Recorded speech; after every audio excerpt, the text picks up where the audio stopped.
welcome all of you to this one of the poetry reading series that Marsh Chapel has been doing over the last 2 or 3 years. And surely the high point of our whole series together to have Professor Jeffrey Hill. As many of you know, he has been ill and has made a supreme effort to come and join us. So our greatest appreciation goes to him. To introduce him formally, I've asked my colleague, Shelley Jankowski-Smith, who is our poet in residence and his student in the creative writing program, to make the introduction. Shelley? Good evening and welcome to Marsh Chapel. This evening, the Marsh Chapel Poetry Reading Series is pleased to welcome the distinguished poet Jeffrey Hill back once again to read from his latest work. Jeffrey Hill is a university professor, a professor of literature and religion at Boston University, as well as the founding co-director of the Editorial Institute. He has published 7 books of poetry, 2 books of literary criticism, and will read tonight from his most recent book of poems, The Triumph of Love. After the reading, Professor Hill will be happy to sign books in the downstairs Robinson Room, and BU Barnes & Noble has set up a book sale table downstairs so you can purchase books after the reading. You're also invited to join a reception downstairs with refreshments in the Thurman Room. And now, with deepest appreciation, we welcome Jeffrey Hill.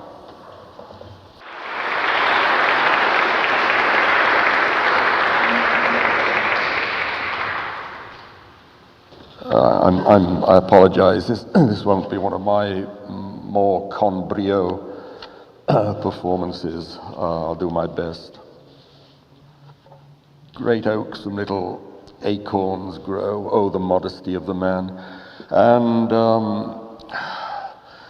one of the motives behind the writing of the new book, The Triumph of Love.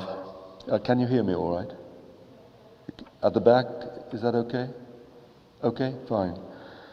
One of the numerous motivations that set the new book off was my entirely accidental discovery that the diminutive or pet form of my first name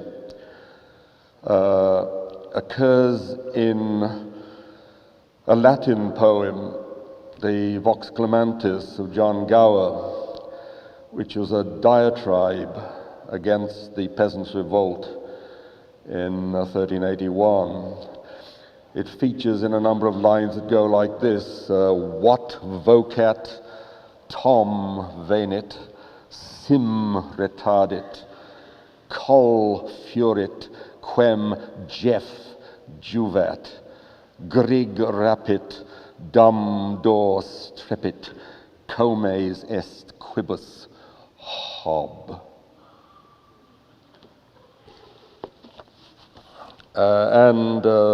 That really accounts for the certain tonality. One or 2 illustrations might help us, Jeff, to take a fix on your position, anomalous as it is. 2 Kokoschkas and 1 Rembrandt. Rembrandt's unfinished The Concord of the State, okay. The Masaryk portrait and What We Are Fighting For, okay. Okay? Ta-ra, ta-ra, ta-ra-ra-ra-ra. Milton, the political pamphlets. Blake in old age reaffirming the hierarchies. Peggy passim virtually. Bernanos, if only for having written La colère des imbéciles remplit le monde.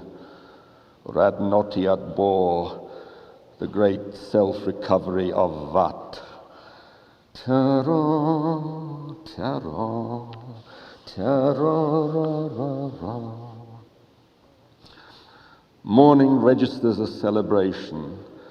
Haydn at 66, his clowning majesty of invention never bettered. He means, I think, the late Erdődy quartets, Ed. Bartók dying in New York, unfinished music among the sickbed detritus.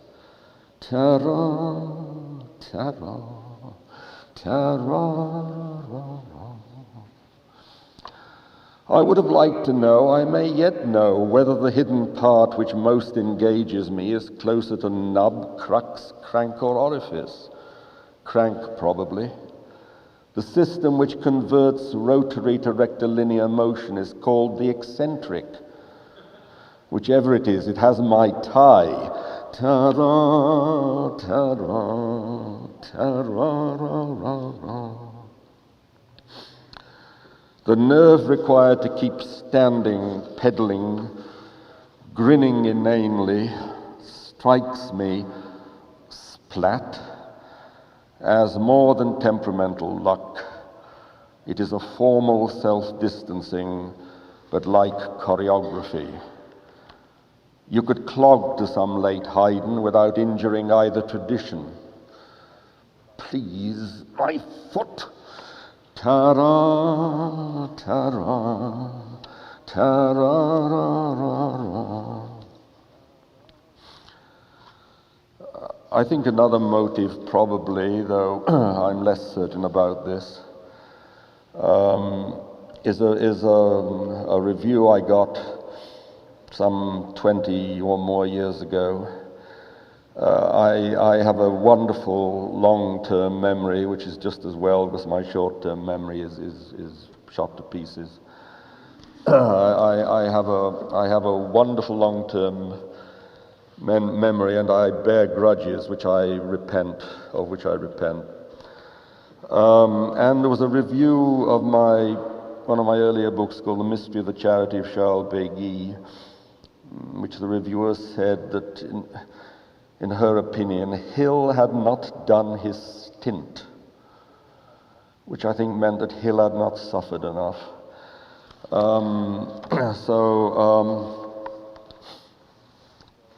Here's a section which may possibly stem from that.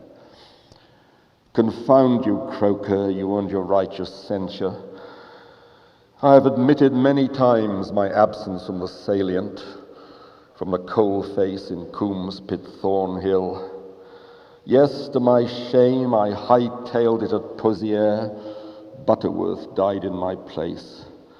At Arras, I sacrificed Edward Thomas, the chief cause of your hostility. Why can't you say so? I find your certitudes offensive. My cowardice is not contested. I am saying simply what is to become of memory. Yes, I know, I've asked that before.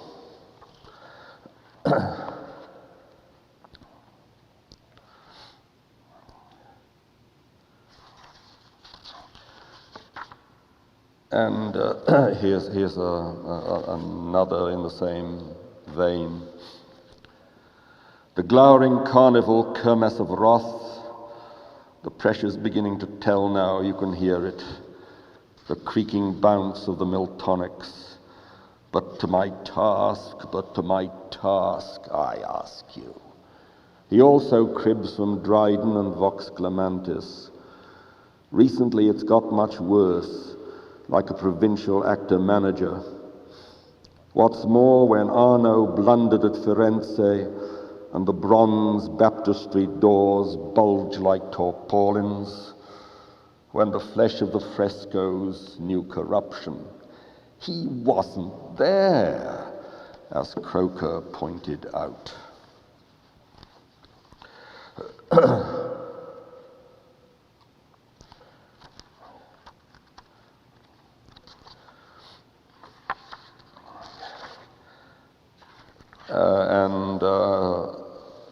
The third, which I hope subsumes and transcends the pettiness of those two other versions.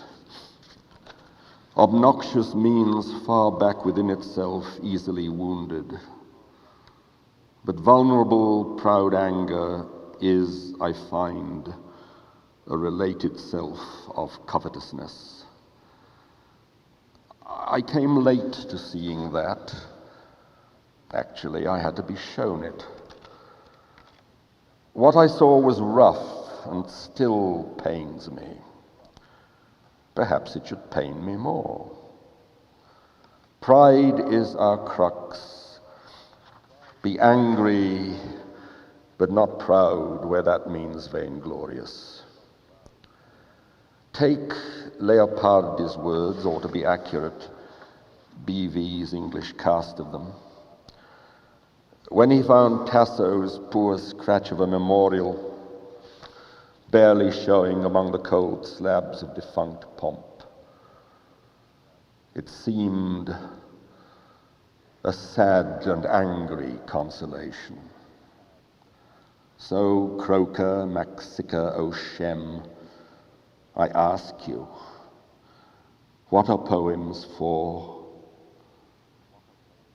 They are to console us with their own gift, which is like perfect pitch. Let us commit that to our dust. What ought a poem to be? Answer, a sad and angry consolation.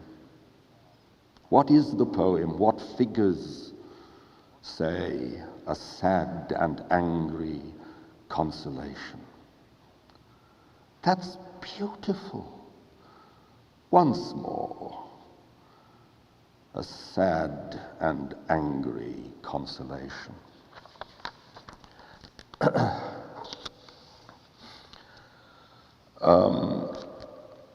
Since The Triumph of the Love has come out uncharacteristically for me so soon after the appearance of Canaan, and since I see that Canaan is on sale downstairs, I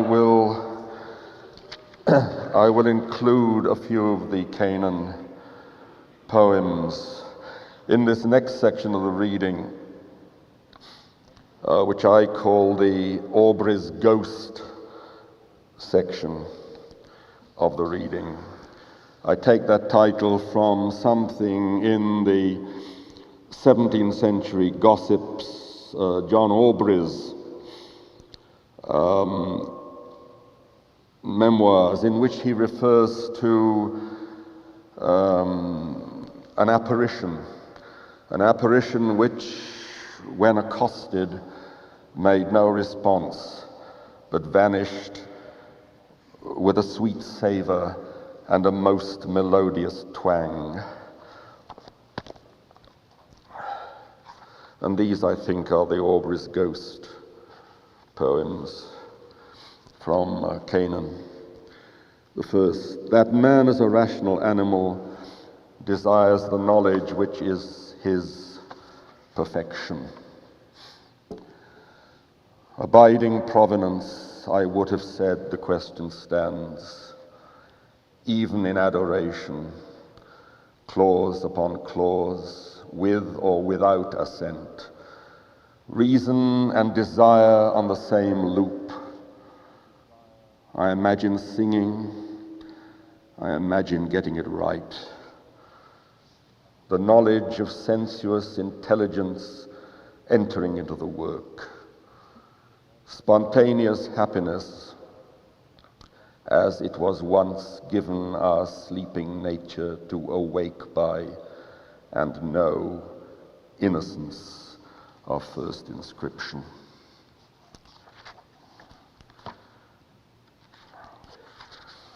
Of coming into being and passing away.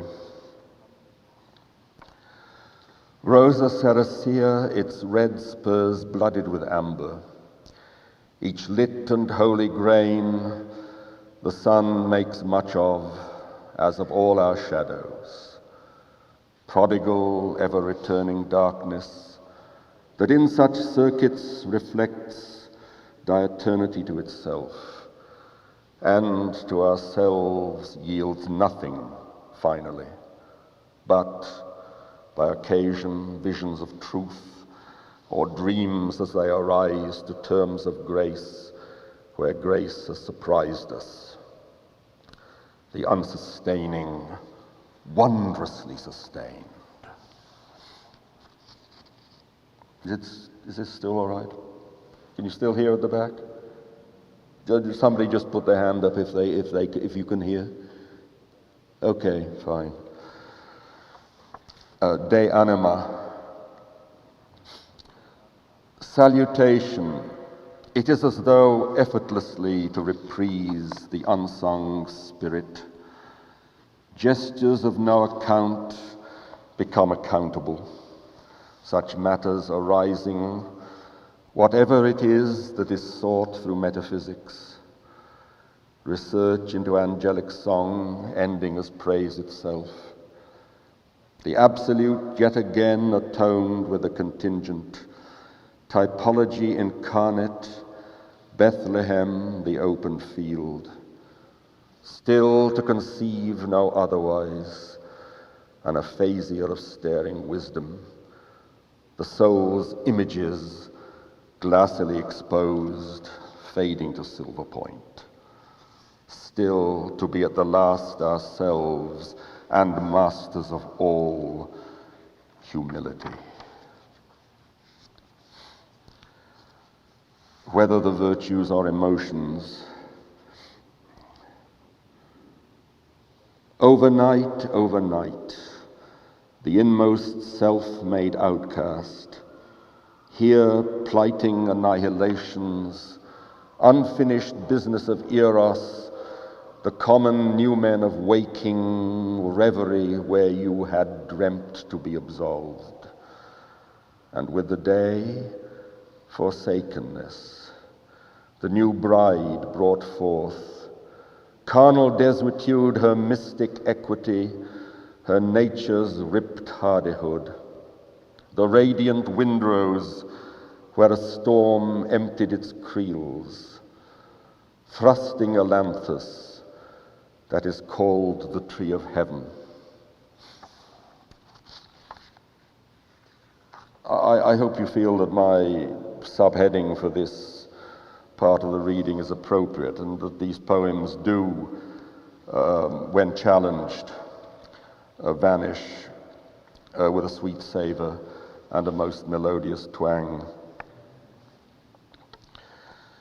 Whether moral virtue comes by habituation, it is said that sometimes even fear drops away, exhausted.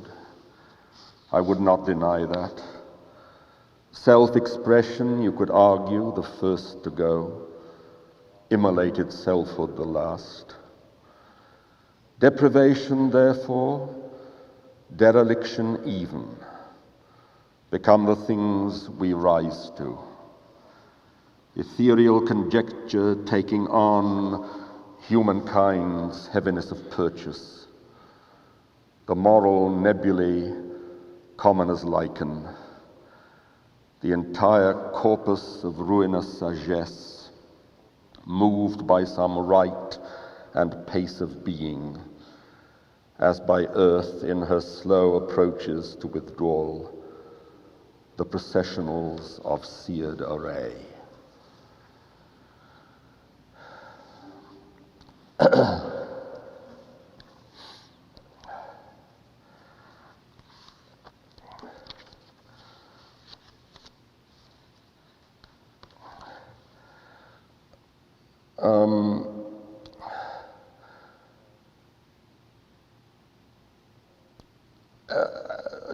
Just a few words apropos the Aubry's ghost poems. This whole question of difficulty. When people speak about poems being difficult, poetry being difficult, I think what they have in their mind is difficulty as a kind of crossword or conundrum difficulty, and that a poem gives you some clues, and you have to work these clues out pretty fast to have got the answer before the poem finishes. And if you fail somehow, this is an ignominy. I'd like to give some thought to the possibility that the difficulty of poetry is, in essence, its democracy. We are all difficult. We are difficult to each other, and we are mysterious to each other. One encounters in any ordinary day more difficulties, more mystery than a volume of poems could present you with. And I've never been quite able to understand why it is, or how it is, that an art, whether painting, prose, music, or poetry, should have to be less than difficult in that kind of ordinary human way. I think what one needs to feel is the presence of a living entity, but not that one has something squared out on graph paper by a person who thinks that he or she is cleverer than you are. I think there's a sense in which good poems can be, in part, baffled by themselves. I think that poems do not always know the outcome of their own feelings, except in that rich and imprecise way that we intuit possible answers to those things in life which baffle us. So I've worked out a kind of moral paradox myself, that the difficulty of poetry is its democracy, and the constant demand for more and more simplicity and accessibility in art is dangerous. It plays into the hands. It plays into the hands of the tyrants, as better people than I have remarked on numerous earlier occasions. A number of poems in The Triumph of Love deal with angels, and I would like to read a few of those now.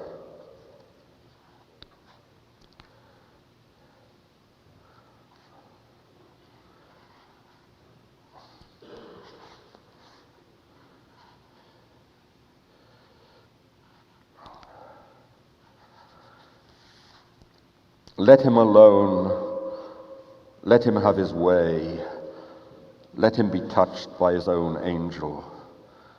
It will come to nothing. Born again, but stillborn.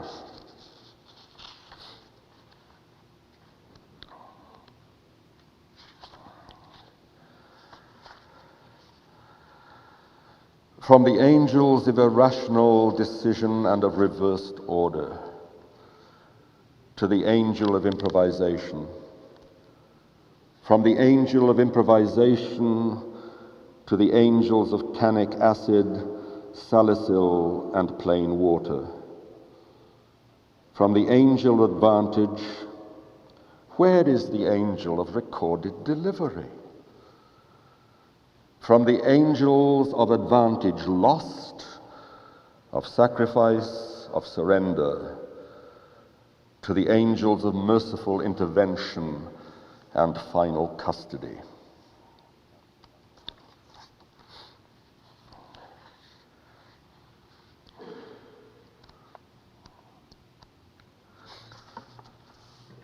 To the short-sighted citizen angel, the angel of assimilation, I will not run, dance, kowtow to entertain thugs, perverts, parvenus, perjurers.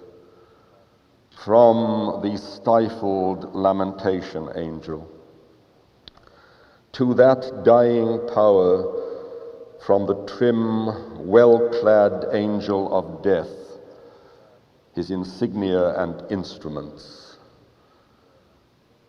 From that to the violated angel of eternal audit, and to eternity, the ashen-fleshed, wrenched, silent, untouched, unhearing, angel of forgiveness.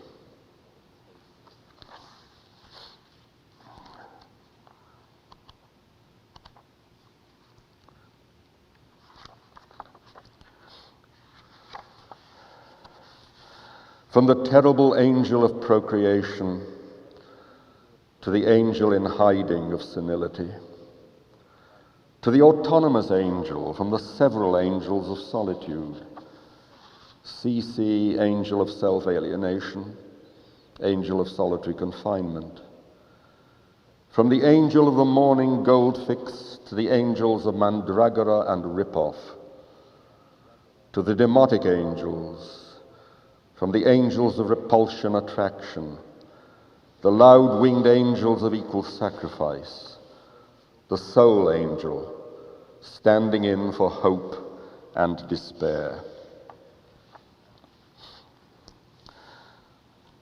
To the angel of the approved estimates, to the angels of promise across the entire spectrum, to the surplus angels of acquisition.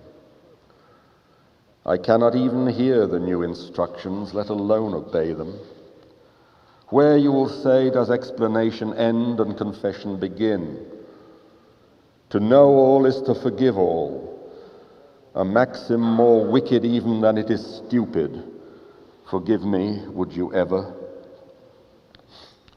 But that, by my reckoning, is not the sum.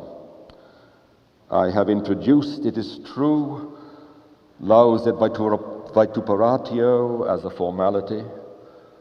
Still, this formal thing is less clear in situ. That possibly is why I appeal to it. The angels of sacral equivocation, they now tell me, are redundant. We have lost the bloody question. Vide State Trials Elizabethan, ed. Though you can count on there being some bloody question or other, one does more than barely survive. Less hangs on the outcome or by or around it. Why do I think urgently of beach sewage? At one source, Moltke, the two Bonhoeffers, von Heften, suffered the bloody question and did nobly thereby. Late praise costs nothing. To the angels of inconclusive right on both sides, to the angel of the last minutes, to the angel of our estimated times of arrival and departure. And one angel poem from Canaan called Ritornelli.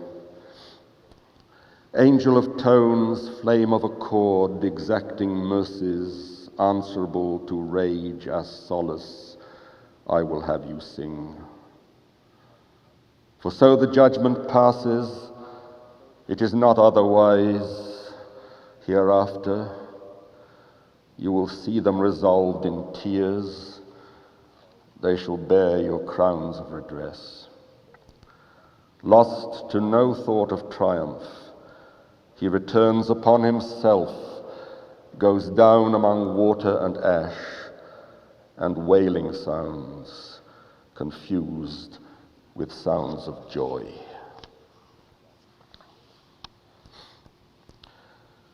The next few poems are from the most nearly autobiographical section of the new book. They're poems dealing with the Second World War. I need to explain that in the first one I read, the battle is a reference to a British plane of about 1940 called the Ferry Battle, which I think would hold the record for the worst warplane ever built, if it were not for the Brewster Buffalo. The same company, the Fairey Aircraft Company, made a biplane torpedo bomber, which was, in his own odd way, much more efficient. And the Lancaster, in the second poem I shall read, is again, it's a British warplane. At 7 even, I knew the much vaunted battle was a dud. First it was a dud, then a gallant write-off. Honour the young men whose eager fate was to steer that droopy coke against the Meuse bridgeheads. The Fairey swordfish had an ungainly frail strength, cranking in at sea level, wheels whacked by channel spindrift. Ingratitude still gets to me, the unfairness and waste of survival. A nation with so many memorials, but no memory.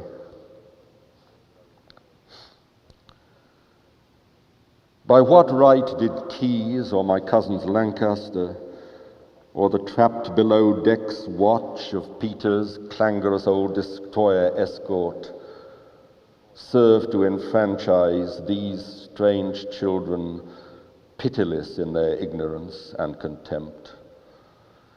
I know places where grief has stood mute howling for half a century, self grafted to unself, till it is something like these now familiar alien hatreds. Coarse efflorescence over the dead proprieties, strong words of Christian hope sub rosa, the unmentionable graffiti. You say how you're struck by the unnatural brightness of marigolds. And is this manic or what? Are clowns depressives? The open secret is to act well. Can the now silent witnesses be questioned? What hope remains to get him out alive? I'm sorry, her. Tomorrow he died, became war dead, picked off the sky's face. 50 years back, the dead will hear and be broken. Get off the line. Who are you to say I sound funny?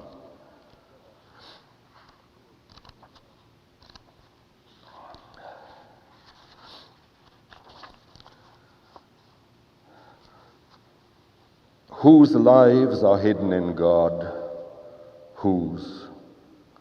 Who can now tell what was taken, or where, or how, or whether it was received? How ditched, divested, clamped, sifted, overlaid, raked over, grassed over, spread around, rotted down with leaf mold, accepted as civic concrete, reinforceable base cinder blocks, tipped into Danube, Rhine, Vistula, dredged up with the Baltic and the Pontic sludge, committed in absentia to solemn elevation, Trauermusik, musique funèbre, funeral music for male and female voices ringingly a cappella, made for double-string choirs, congregated brass, choice performers on baroque trumpets, hefting like glass blowers, inventions of supreme order.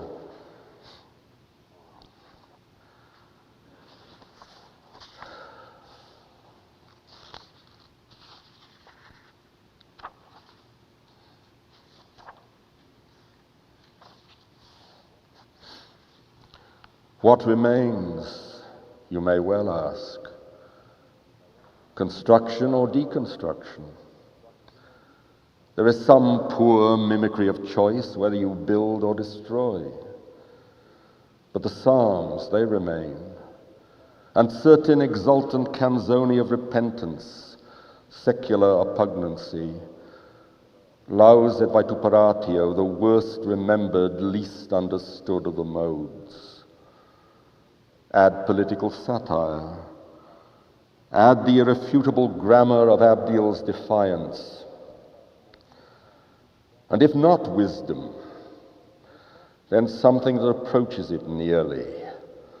And if not faith, then something through which it is made possible to give credence, if only to Isaiah's prophetically suffering servant, if only by evidence of the faithful women, Ruth and Naomi, as they were, and as Rembrandt sees them, the widowed generations, the irrevocable covenant with Abraham, which you scarcely recall.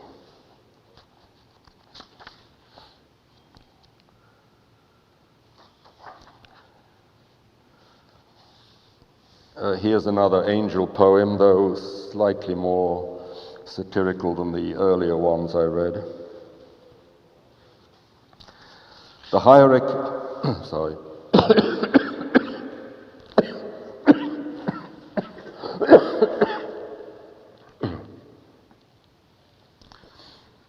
The hierarchies are here to be questioned.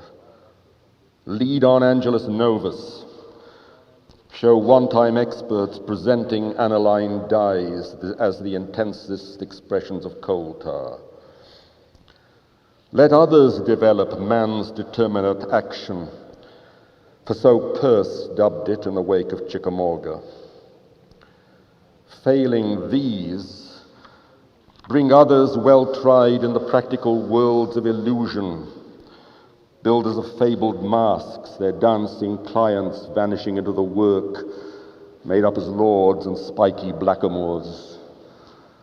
Unveil the dust-wrapped post-war architects' immediate prize designs in balsa wood, excelling fantasies, sparsely inhabited by spaced-out pinhead model citizens, Florentine piazzas for Antarctica, the augurs, finally, strangely possessed by doubt whether to address the saturnine magistrates concerning the asteroid, or the asteroid on the nature of destiny and calculation. The concluding short section I've called for the purposes of this reading, Poor Old Guy. Will somebody from community outreach please help him on to the tee?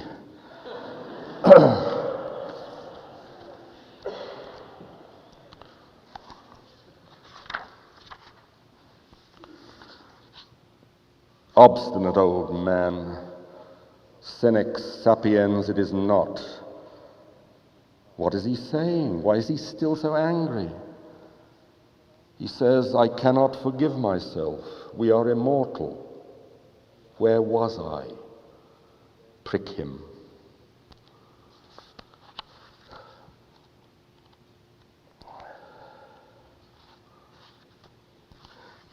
Shameless old man, bent on committing more public nuisance, incontinent fury wetting the air, impotently bereft satire, charged with erudition, put up by the defense to be his own accuser.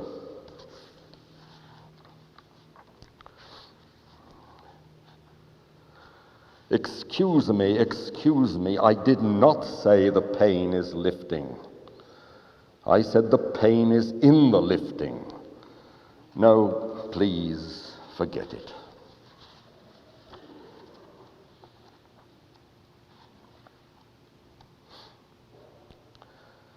Mea culpa, Jeff Juvat.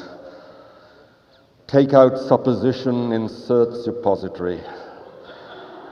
For definitely the right era, read deaf in the right ear.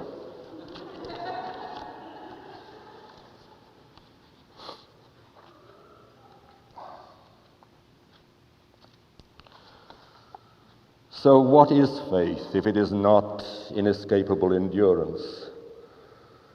Unrevisited, the ferns are breast high, head high. The days lustrous with their hinterlands of thunder. Light is this instant, far-seeing into itself. its own signature on things that recognize salvation. I am an old man, a child. The horizon is Traherne's country. And 3 valedictory poems from Canaan. Sorrel, which is a wild plant in my homeland, and the poem bears an epigraph very common and widely distributed. It is called Sorrow in some parts of Worcestershire. Memory worsening, let it go as rain streams on half-visible clatter of the wind, lapsing and rising, that clouds the pond's green mistletoe of spawn, seeps among nettle beds and rust-brown sorrel, perpetual ivy burrowed by weak light, makes carved shapes crumble, the ill-weathering stone, salvation's troth-plight, plumed of the elect.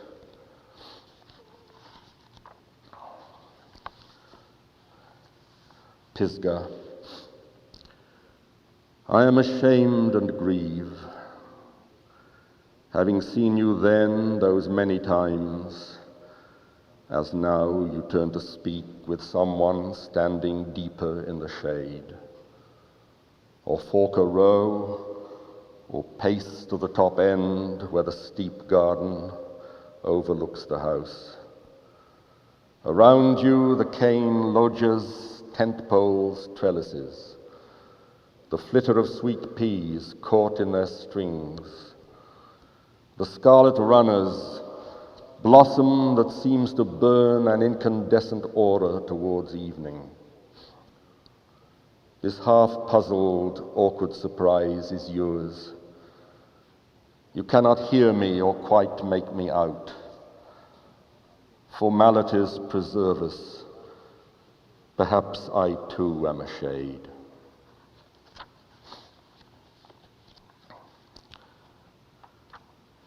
And to finish, a short poem which I think is very appropriate to read in the chapel of a